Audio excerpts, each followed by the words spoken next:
बहुत स्वागत है। मैं हूं आपके साथ अंशिका पाठक। बुलेटिन की शुरुआत करेंगे दिल्ली से आ रही खबर के साथ, जहां निजी कंपनी के तेल गोदाम में आग लग गई है और 36 दमकल की गाड़ियां मौके पर मौजूद हैं। सुबह से ही आग, आउटर दिल्ली के अलीपुर इलाके का यह मामला बताया जा रहा है। सुबह से ही आग लगी हुई है और ऐसे में लगातार आग को बुझाने का प्रयास चल रहा है।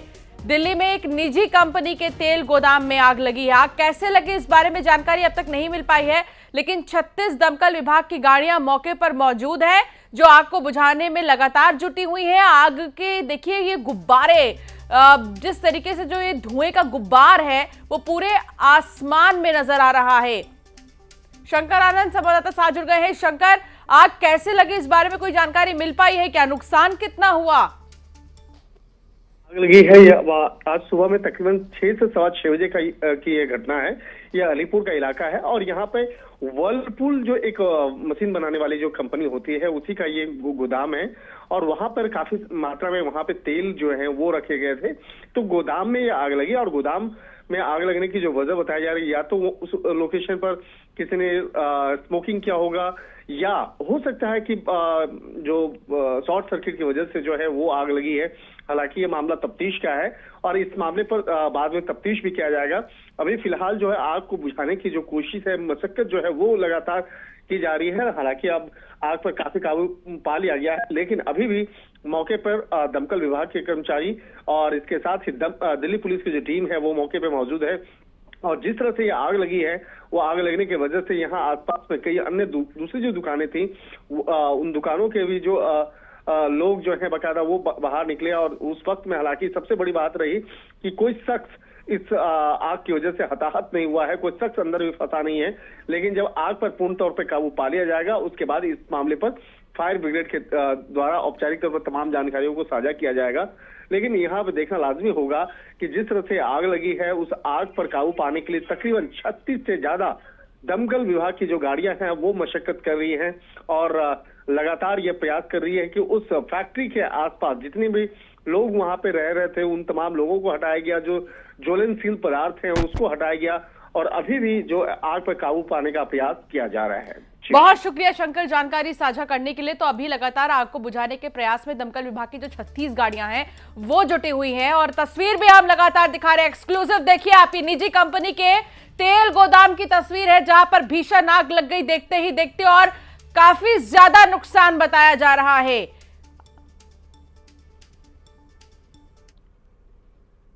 और अब बात धार की, जहां भोजशाला का सर्वे शुरू हो गया है। चौथे दिन का सर्वे शुरू हो गया है।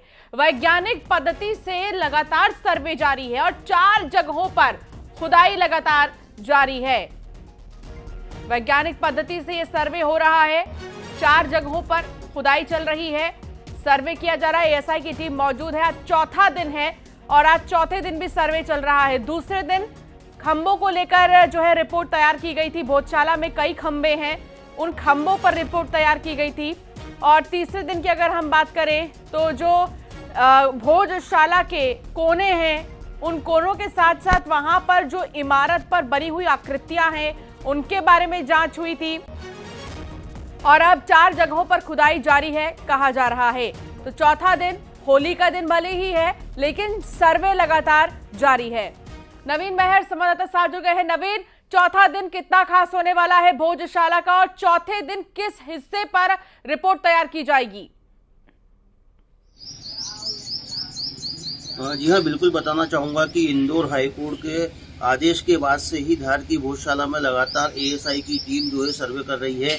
एएसआई की टीम के साथ ही जो है हिंदू और मुस्लिम पक्ष के लोग भी मौजूद है, साथ ही वर्कर भी यहाँ पे मौजूद है। और अभी जो है आज चौथा दिन है और चौथे दिन की सर्वे जो है वो सुबह 8 बजे से ही शुरू हो चुका है। 8 बजे से जो है यहाँ की टीम जो है सर्वे की टीम पूरी अंदर हो चुकी है। हिंदू और मुस्लिम पक्षकार के लोग भी अंदर हैं, उनके साथ में कुछ सामान भी वो लेके गए हैं। तो कल जो है ऐसा माना जा रहा था कि कल की 4 स्थानों पे जो है भोजशाला में जो है खुदाई हुई है, उसी का जो है अब आगे और वो किया जाएगा। इसके साथ ही सुरक्षा के लिहाज से यदि हम बात करें तो भोजशाला को जो है छावनी में तब्दील कर दिया गया है और चप्पे चप्पे पर जो है पुलिस बल तैनात है। आप हमारे पीछे देख सकते हैं कि किस प्रकार से यहाँ पे पुलिस की व्यवस्था की गई है। चारों तरफ भोजशाला को जो है टेंट से कवर किया गया है। वो चारों तरफ इस तरीके से कवर किया गया है कि परिंदा भी भोजशाला के अंदर पर ना मार पाए और ना ही कोई इसमें देख पाए। हाई राइज बिल्डिंग जो है, हाई राइज बिल्डिंग से निगरानी की जा रही है। सीसीटीवी कैमरास जो है उनसे भी निगरानी की जा रही है और जो है सर्वे अभी लगातार जारी है। और इसके भोजशाला के स्तंभ जो है उसमें आकृतियां जो बनी हुई है उनकी जांच की जा रही है, कार्बन डेटिंग से जांच की जा रही है। और अभी सबसे महत्वपूर्ण ये है कि भोजशाला में 4 जगह खुदाई की जा रही है और जो कि करीब 10 फीट तक जो है उनको खोदा गया है। तो आज शाम तक और इसके बारे में ज्यादा जानकारी आ पाएगी कि इसके बाद और क्या हुआ। जी बहुत शुक्रिया नवीन जानकारी साझा करने के लिए। तो ऐसे में आज भी चौथा दिन है और चौथे दिन सर्वे लगातार जारी है। आगे बढ़ेंगे खबरों में और बात करेंगे मध्य प्रदेश में कांग्रेस की लिस्ट की, जहां अभी भी 6 सीटों पर सस्पेंस बरकरार है। 27 मार्च को कांग्रेस केंद्रीय चुनाव समिति की बैठक बुलाई गई है और मध्य प्रदेश के 6 नामों को लेकर चर्चा होगी। ग्वालियर, मुरैना, गुना, विदिशा, दमोह, खंडवा सीट पर अभी प्रत्याशी तय नहीं हुए हैं। सबसे ज्यादा पेच ग्वालियर चंबल संभाग की सीटों को लेकर फंस रहा है। गुना, शिवपुरी से अरुण यादव के टिकट को लेकर चर्चा है। स्थानीय उम्मीदवार पर भी विचार कर रही है पार्टी। ग्वालियर और मुरैना सीट पर भी नेताओं के बीच सहमति नहीं बन पाई है। आगे बढ़ेंगे और बात करेंगे सुरेंद्र दास वैष्णव की, जिन्हें कांग्रेस ने निकाल दिया है। जी हां, पार्टी के प्राथमिक सदस्यता से 6 साल के लिए निष्कासित किया गया है। भूपेश बघेल के खिलाफ उन्होंने बयानबाजी की थी और आपको याद होगा मंच पर भूपेश बघेल मौजूद थे और सुरेंद्र दास ने कहा कि 5 साल में कभी हमने मुख्यमंत्री से ऐसे मुलाकात नहीं की जैसे आज हम कर रहे हैं। कभी हमें उस तरह मौका नहीं मिला और आज एक मंच पर हम मौजूद हैं। इस तरह की बातें उन्होंने की थी, जिसके बाद उनके बयानबाजी के बाद उन पर पार्टी की तरफ से एक्शन लिया गया और उन्हें बाहर का रास्ता दिखा दिया गया है और 6 साल के लिए निष्कासित किया गया है।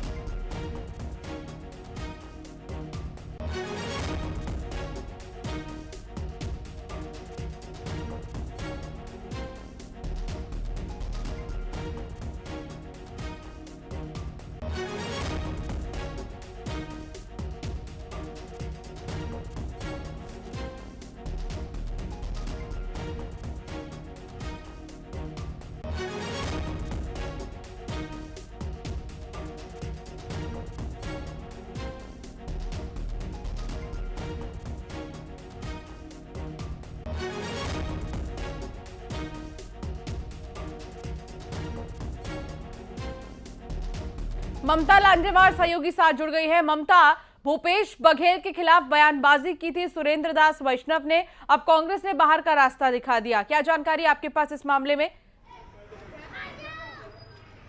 बिल्कुल, देखिए पहले नोटिस दिया गया था सुरेंद्र वैष्णव को। राजनांदगांव की जो सभा है वहां पर सार्वजनिक मंच से उन्होंने भूपेश बघेल की आलोचना की थी और इसके साथ ही उस समय जो सरकार का जो कार्यकाल था उस पर भी सवाल उठाए थे और कहा था कि सरकार जो है कुछ लोगों से घिरी हुई थी। मुख्यमंत्री कुछ लोगों के साथ में जो उस समय के जो मुख्यमंत्री वो कुछ लोगों के साथ घिरे हुए थे भूपेश बघेल और उन्होंने कहा कि कार्यकर्ताओं की सुनी नहीं गई, कार्यकर्ता जो है वो प्रताड़ित हुए। अब इसी को लेकर उनको नोटिस जारी किया गया था, 3 दिनों के भीतर जवाब देने के लिए कहा गया था। इसके बाद में अब जो है उन निष्कासन की कार्रवाई की गई है। 6 सालों के लिए उन्हें निष्कासित कर दिया गया है और पार्टी का ने अपने पत्र में लिखा है, जो आदेश जारी किया गया उस पर लिखा गया है कि आपने जो है वो अनुशासनहीनता की है और जिला कांग्रेस कमेटी की तरफ से ये जो है वो जारी किया गया है। तो जाहिर तौर पर यही इंतजार किया जा रहा था क्योंकि चूंकि लोकसभा के चुनाव हैं और ऐसे में पार्टी चाहती थी कि सख्त से सख्त मैसेज दिया जाए जो लोग सार्वजनिक मंच पे बुराई कर रहे हैं या प्रत्याशियों की आलोचना कर रहे हैं, ताकि बाकी लोगों को एक मैसेज दिया जाए। लेकिन एक बार और गौर करने वाली है, सचिन पायलट जब आए थे प्रदेश प्रभारी जो हैं तो बैठक हुई थी, उस बैठक में इस बात पर भी सहमति बनी थी, लोकसभा समन्वयक जो है उनको कहा गया था कि आप जो रूठे हैं उनको घर घर जाकर मनाइए ताकि इस तरह की स्थिति जो है वो ना हो पाए और जो थोड़ी बहुत आलोचना कर रहे हैं उनको मनाया जा सके। लेकिन सुरेंद्र वैष्णव को लेकर पार्टी का कहना है कि बेहद आपत्तिजनक तरीके से उन्होंने बयान दिया था और बाद में भी उनके लगातार बयान आते रहे हैं, तो जाहिर तौर पर उनका इरादा जो है वो कहीं पार्टी को आईना दिखाना नहीं था बल्कि डैमेज करना था, ऐसा पार्टी का कहना था और इसी बेसिस पे उनका कहना है कि उनको निष्कासित किया गया। जी बहुत शुक्रिया ममता जानकारी साझा करने के लिए। तो सुरेंद्र दास वैष्णव पर कांग्रेस ने एक्शन लिया और कांग्रेस की तरफ से बाहर का रास्ता दिखा दिया गया और 6 साल से निष्कासित किया गया है। खबरों में आगे बढ़ेंगे और बात करेंगे छत्तीसगढ़ में 7 सीटों पर गोंडवाना गणतंत्र पार्टी चुनाव लड़ेगी। कोरबा सहित 7 सीटों पर चुनाव लड़ेगी। कोरबा, सरगुजा, रायगढ़, महासमुंद, रायपुर, कांकेर और राजनांदगांव सीट पर उम्मीदवार उतारेगी। पार्टी जल्द प्रत्याशियों के नाम का ऐलान कर सकती है।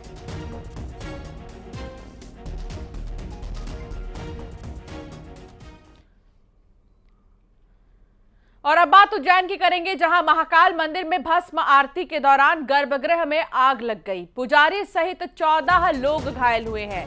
आरती के दौरान गुलाल डालने से यह आग लगी है।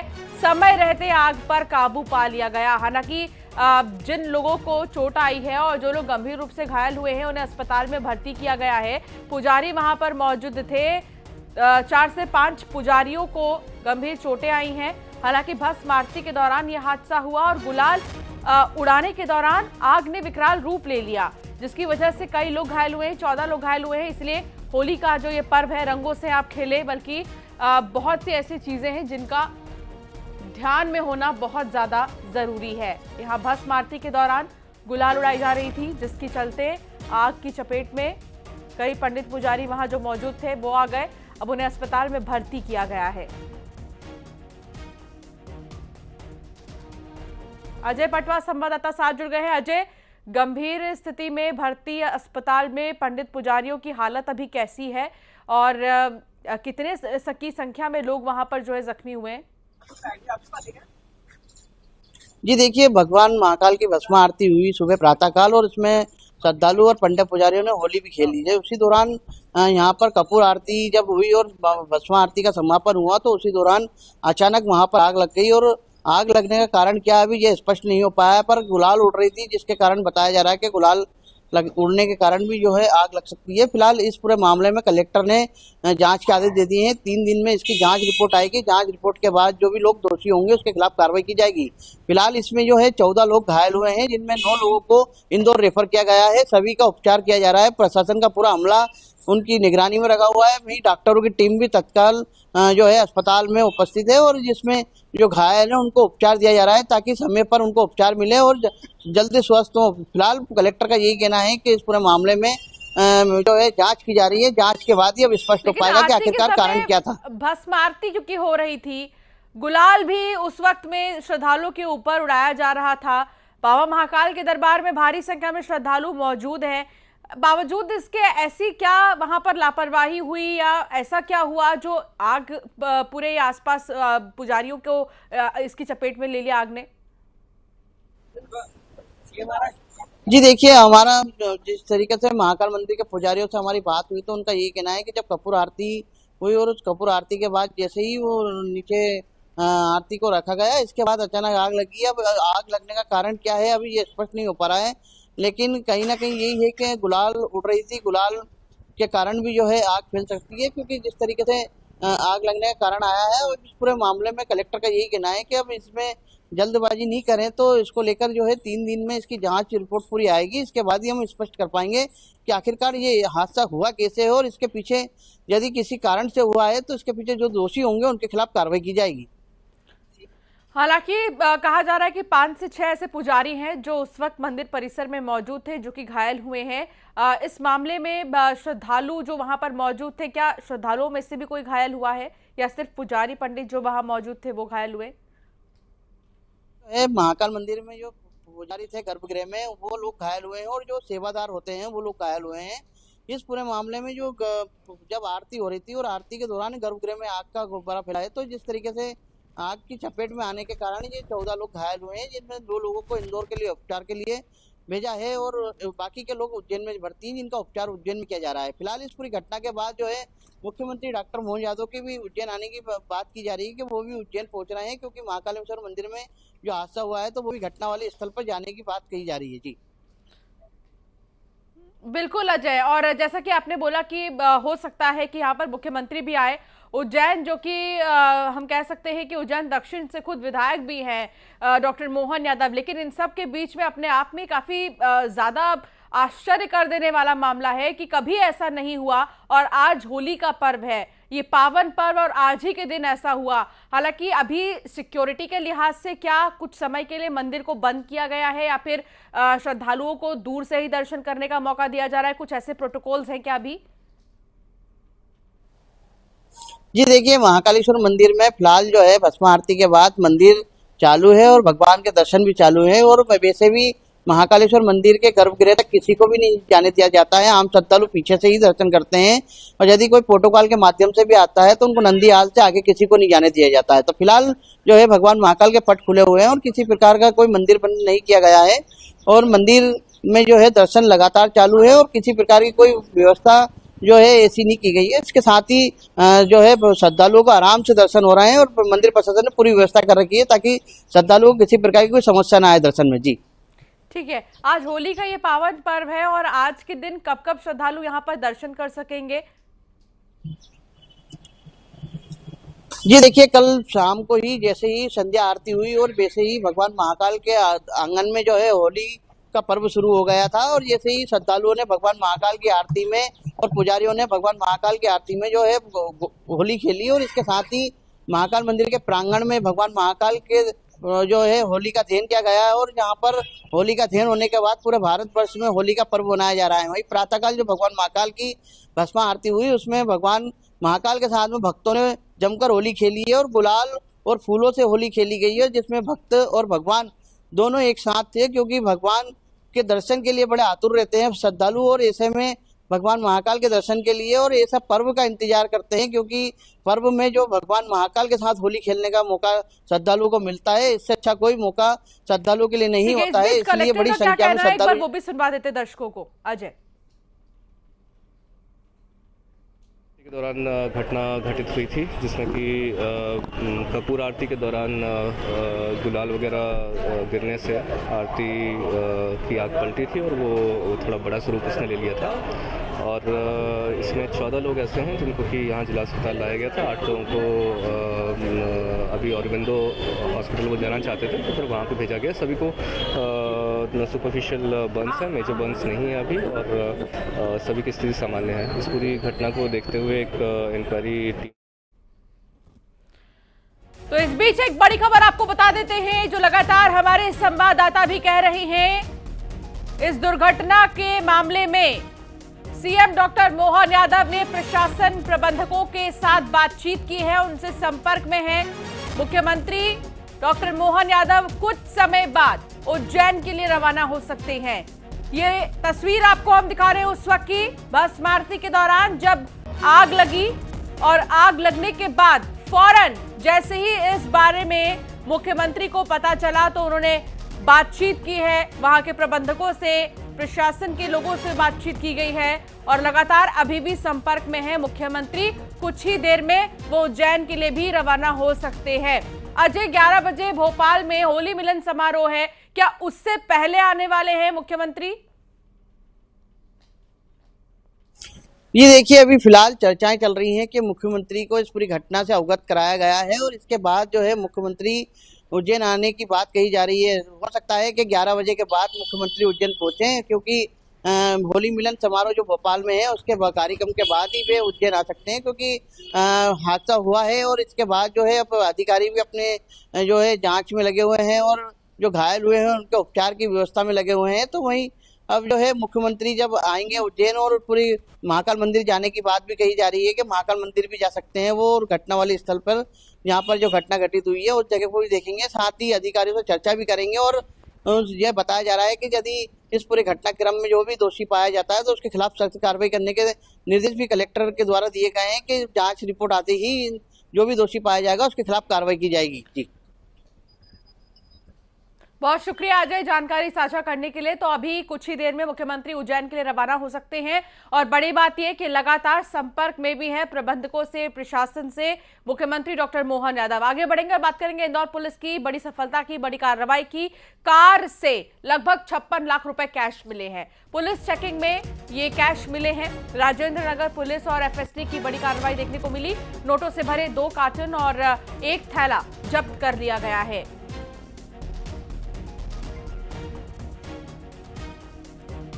मिथिलेश हमारे संवाददाता साथ जुड़ गए हैं। मिथिलेश, इतने भारी मात्रा में ये कैश कहां से आ रहा था, कहां जा रहा था? चुनाव का समय है। देखिए, आदर्श आचार संहिता लगी हुई है और इस समय में एफएसटी की टीम लगातार वाहनों की गाड़ियों की जो है जांच भी करती है कि कहीं पैसे का कोई बड़ा मूवमेंट तो नहीं हो रहा, कहीं पैसे का बड़ा ट्रांजैक्शन तो नहीं हो रहा जिसका इस्तेमाल चुनाव में किया जा सकता है। इसी के तहत कल रात को एक बड़ी कार्रवाई हुई है। राजेंद्र नगर पुलिस और फ्लाइंग स्क्वाड टीम की ये बड़ी कार्रवाई है। राजेंद्र नगर चौराहे के ऊपर पुलिस की जो गाड़ियां हैं वो चेकिंग कर रही थी और चौथराम मंडी के पास, हालांकि ये जो कार्रवाई है ये चौथराम चौराहे की है। यहां पर जब गाड़ी को रोका गया, फॉर्च्यूनर गाड़ी थी, उसके अंदर जब जांच की गई तो पीछे डिक्की में 2 कार्टून पैसे, नगद पैसों से रखे भरे हुए थे और एक थैला जो है वो भी नोटों से भरा हुआ था, यानी 2 कार्टून और एक थैला नगद पैसों से भरा हुआ मिला। अभी तक जो जानकारी सामने आई कि ये जो गाड़ी है वो शराब व्यवसायी रमेश चंद्र राय के नाम पे रजिस्टर्ड है और ये जो पूरा पैसा वो धार से इंदौर आ रहा था। तो अभी तक जो जानकारी सामने आ रही है कि ये पैसा जो है शराब व्यवसाय से जुड़ी भी हो सकती है या ये पैसों का इस्तेमाल कहां किया जाएगा, ये पैसा नगद कहां आ रहा था, किसके पास जा रहा था, किसके कहने में पैसा आ रहा था, तो सभी चीजें को लेकर इन्वेस्टिगेशन चल रही है। क्योंकि ये जो कार्रवाई है आज सुबह लगभग 5 बजे की कार्रवाई है। अब अगर ये पैसा शराब व्यवसायी से या शराब कारोबार से जुड़ा हुआ है तो शराब व्यवसायी को इसकी पूरी डिटेल देनी पड़ेगी, पुलिस को इसकी पूरी तमाम जानकारी देनी पड़ेगी कि ये पैसा जो है, क्योंकि भारी मात्रा में कैश है, 50 लाख से ज्यादा ये कैश है, ये कैश पैसा जो है वो ट्रांजैक्शन क्यों किया जा रहा था, सुबह के समय ये पैसा जो है वो ट्रांजैक्शन क्यों किया जा रहा था। तो हर एक चीज को लेकर हर एक पहलू पर जांच की जा रही है। लेकिन इंदौर पुलिस की बड़ी सफलता है, आदर्श आचार संहिता लगने के बाद में ये एफएसटी की अब तक की ये सबसे बड़ी कार्रवाई है जब किसी वाहन से 56 लाख रुपए कैश बरामद हुआ। बहुत शुक्रिया जानकारी साझा करने के लिए उमेश। तो ऐसे में माफ कीजिएगा मिथिलेश, 56 लाख रुपए जो कैश है वो मिले हैं एक कार से और ऐसे में भारी संख्या में ये कैश, जैसा कि जानकारी भी दे रहे थे हमारे संवाददाता मिथिलेश गुप्ता कि लगातार चेकिंग अभियान चल रहा है, चुनाव है, आचार संहिता लागू है। कार्टन बॉक्स में आप देख सकते हैं ये कैश भारी संख्या में 56 लाख रुपए।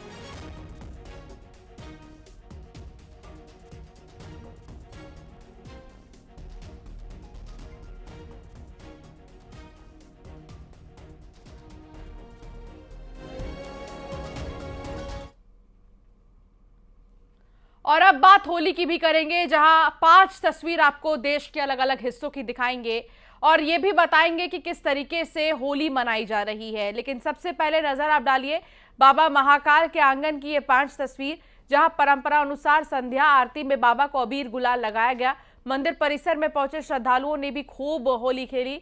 इससे पहले सुबह महाकाल मंदिर में भक्तों ने फूलों की होली भी खेली थी।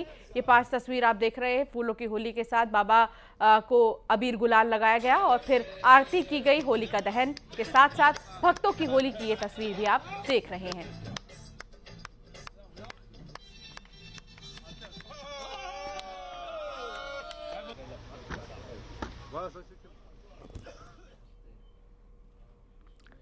इंदौर के खजराना गणेश मंदिर में भी भक्तों और पुजारियों ने भगवान गणेश के साथ रंग गुलाल और फूलों की होली खेली। इस दौरान बड़ी संख्या में श्रद्धालु मौजूद रहे।